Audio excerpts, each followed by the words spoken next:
Myanmar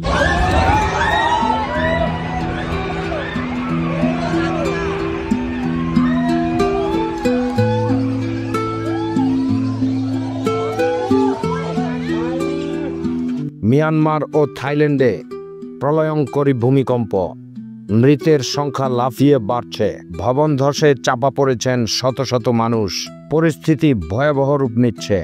শুক্রবার দুপুরে মিয়ানমারে আঘাত হানে 7.7 মাত্রার শক্তিশালী ভূমিকম্প। এরপর মাত্র 12 মিনিটের ব্যবধানে দ্বিতীয় ভূমিকম্প।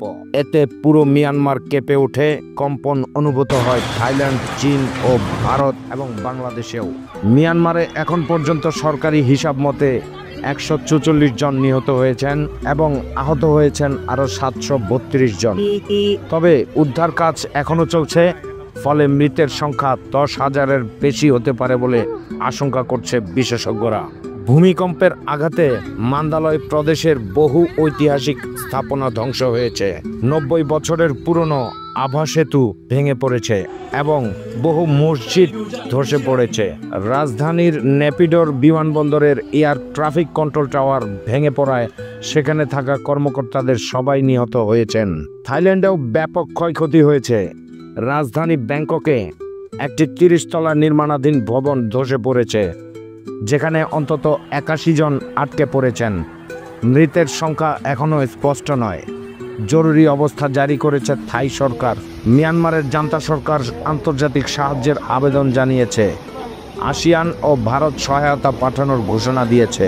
রেড ক্রস সতর্ক করেছে, ভূমিকম্পে বাঁধ ক্ষতিগ্রস্ত হলে বড় ধরনের বন্যা দেখা দিতে পারে। ঢাকা সহ বাংলাদেশে বিভিন্ন এলাকায় ভূমিকম্প অনুভূত হয়েছে।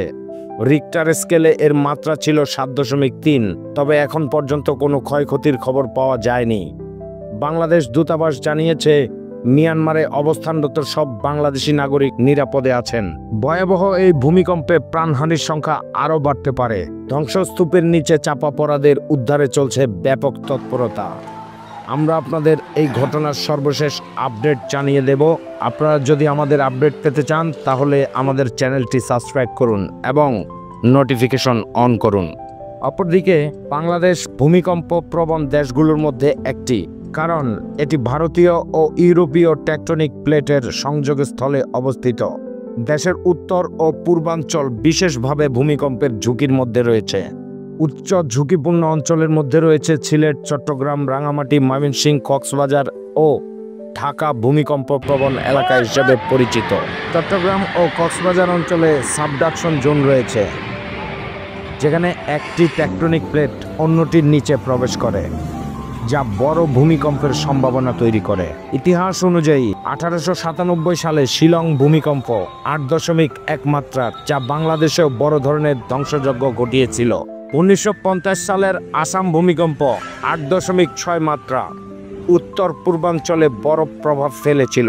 2016 সালে 6.7 মাত্রার ভূমিকম্পে ঢাকা সহ সারা দেশ কেঁপে উঠেছিল।